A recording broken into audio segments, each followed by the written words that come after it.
Here is a quick video on how to set up your Netgear EX2700 Range Extender device without WPS using my Wi-Fi EXT Genie setup wizard. So without wasting any time, let's dive into the video. The first thing that you will need to do is take out your range extender from the box and plug it into an AC vault outlet.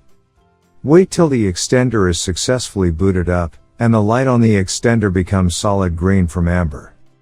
Make sure that your extender and router are in the same room during the setup process. Once it's turned solid green, we can now head toward our laptop and begin configuring our Netgear range extender, EX2700. You can use any browser you like, such as Internet Explorer, Chrome, Safari, Opera Mini. It's time to open your preferred web browser.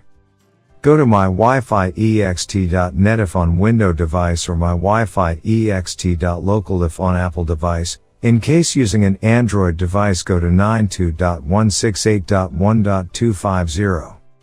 A screen appears in front of you, and now click on the new extender setup that leads you to a new page, where you will need to create a new account in order to install your extender, and this page is called the Netgear Genie Smart Wizard.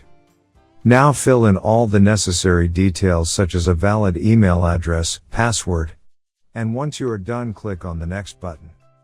Now you have two choices, as you can either set up your range extender device as a range extender or as an access point. We are going to click on the range extender, and then it will scan for the available networks and give you a list of all the networks available.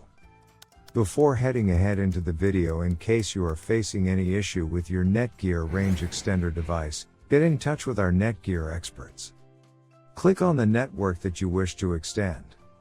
In my case, it's Netgear router, and then it would ask you for the password of your network, and all you will need to do is fill in the password of your existing network.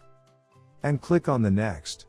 In case if the Wi-Fi password that you just typed in is correct, then your extender will establish a connection between your extender and router. It also allows you to use a different password or use the same password or none at all. If you choose none at all, then anyone will be able to connect with your Netgear extender. I am gonna choose a new password. My Wi-Fi extender name is Paul. You can choose any you like. Now we are successfully done with setting up our Netgear EX2700 range extender. Now go to our taskbar and connect to our newly set up Paul range extender. And open up our browser, and Google appeared, which means our extended network is working. Thanks for watching, and don't forget to smash the like button and hit the subscribe button so that you don't miss any of our videos, and in case face any problem, get in touch with the experts.